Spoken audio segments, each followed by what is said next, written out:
On the 17th of December, Joachim woke first. He opened the Advent calendar to find a picture of the whole of the long procession of pilgrims on their way down a steep mountainside. As soon as he had unfolded the little piece of paper, Papa came in. "You haven't opened it already, have you?" he said. "You might have waited for us." He hurried into the bedroom and hauled Mama out of bed. She wasn't even allowed to go to the bathroom first. Then they sat down on the edge of the bed and bent over the piece of paper. It was Papa's turn to read. Sir Raphael.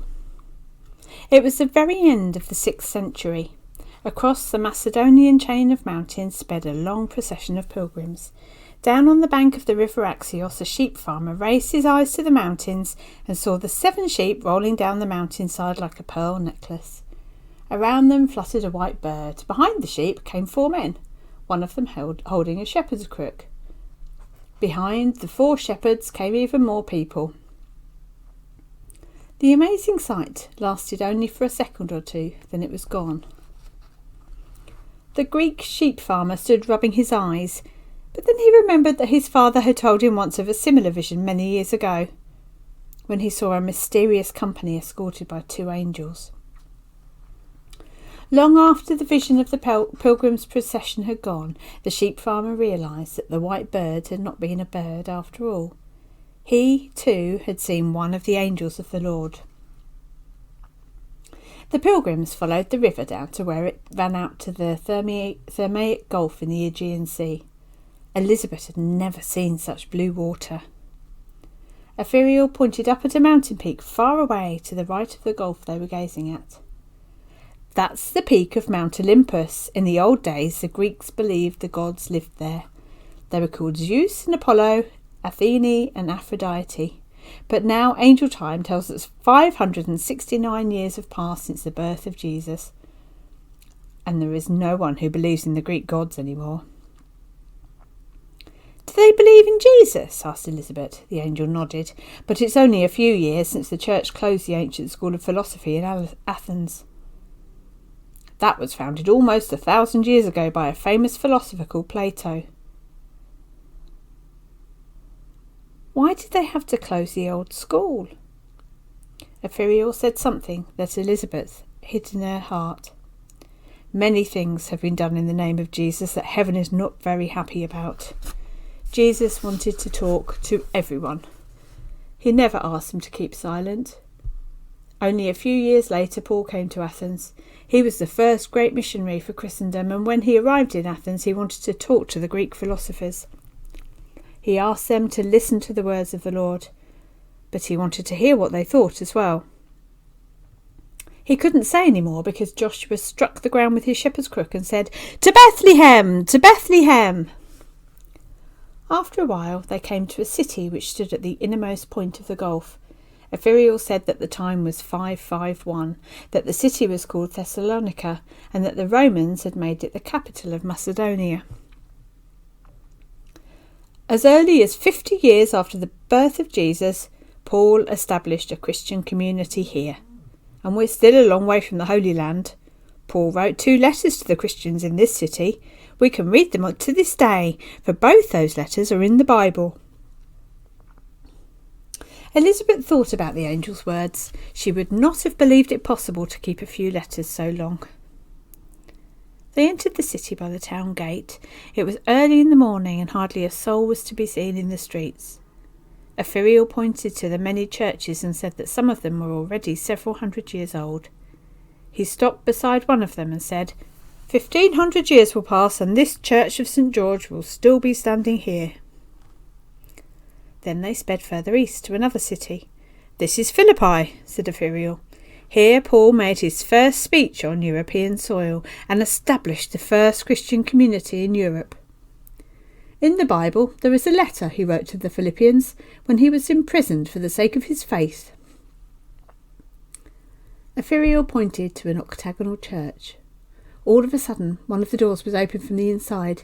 Imperial had already started to say, "Fear not," when a new angel strode out of the octagonal church. He took a few steps towards Elizabeth and said, "Greetings, my daughter. I am Sir Raphael, and I am coming with you to Bethlehem in order to ride on the clouds of heaven and welcome the Christ child into the world."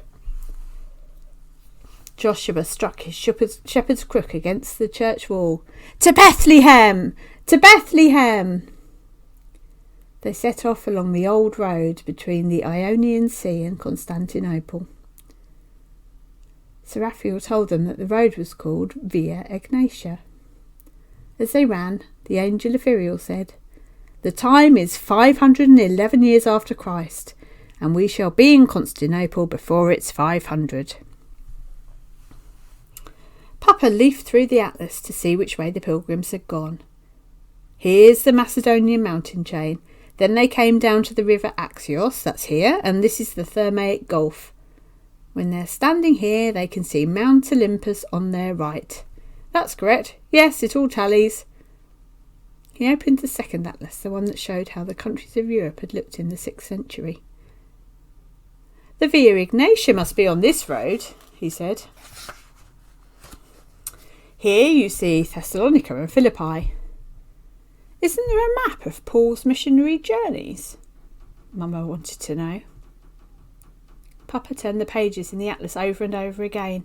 Joachim thought the way it showed how the world had looked in every age was like magic. It even showed cities that had long ago been buried in earth and sand. "Here it is!" exclaimed Papa. He had found the map that showed Paul's 4 great missionary journeys. Paul visited Philippi and Thessalonica on his 2nd missionary journey. When Joachim came home from school, the telephone was ringing. He thought it was Mama or Papa, for they sometimes rang to tell him they would be coming home a little later, or to say he could find something to eat in the refrigerator. He hated that. He lifted the receiver. "Hello?" "It's John," came the answer. "Where have you been?" he asked. That was what Mama said when he'd been out with a friend and had come home late. "I'm out in the wilderness somewhere," replied John. "But we can meet again another time. I just wanted to hear how things are going with the magic advent calendar." "Fine," said Joachim. "It's almost like having a birthday every day, because now Mama and Papa are reading all of the pieces of paper too. We do it together." "Is that so? It's still possible to read them then?" Joachim didn't understand what he meant. "We read them every day." Fine, yes, that's fine. "Where has the pilgrimage got to now?" "I think it's called Philippi," replied Joachim. "We've looked it up on the map." "That's good. That was really the point of it too. But Joachim?" "Yes?" "What do you think the Greek sheep farmer thought when he saw the angel procession going down to the Axios Valley?" "He must have been very frightened," said Joachim. "Yes, you can say that again." "But there are lots of things Mama and Papa want to ask you about," continued Joachim. "Can you come to coffee with us?" John laughed. "It's not Christmas yet." "You can have coffee and cakes just the same. We've baked quite a lot already."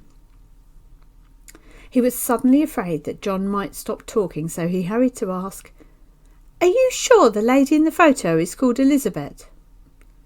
"I'm almost sure," said John, "and if not, she's called Tebasil."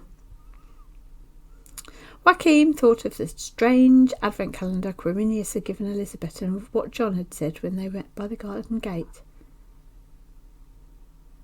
"Perhaps she's called both," he said. "Perhaps she's called Elizabeth Tebasil." There was a long silence. "Yes, maybe so, yes," said John at last. "Was she Norwegian?" "Both yes and no," said John. "She was from Palestine, from a little village near Bethlehem. She said she was a Palestinian refugee, but it seems she was born in Norway. The whole thing's so strange." "So then she ran to Bethlehem with the Ephiriel and the lamb?" asked Joachim. He took his breath away. "How you ask," said John, "but now I must hang up. We must learn to wait, you see, Joachim. Did you know that Advent means something that is to come?" And he put down the receiver. Joachim couldn't settle to anything at home until Mama and Papa arrived. He had to tell them about the phone call over and over again, for Papa wanted to be quite sure John hadn't said anything important that Joachim had forgotten. Elizabeth Tebersile, he muttered. There can't be anyone called that. But there was something else. Joachim knew that a refugee was someone who had to flee from her own country because of war and danger, but he didn't know that anyone had been forced to flee from Bethlehem. Papa had to look up the atlas again. He told Joachim that many people in the villages around Bethlehem had had to move out of their own country because of war. Some of them had lost all their possessions and were in such difficulties that they were forced to live in refugee camps. A good Samaritan should have come to help them, said Joachim. Jesus wanted to teach people to help one another when any of them needed it. And then there would have been peace. For peace is the message of Christmas.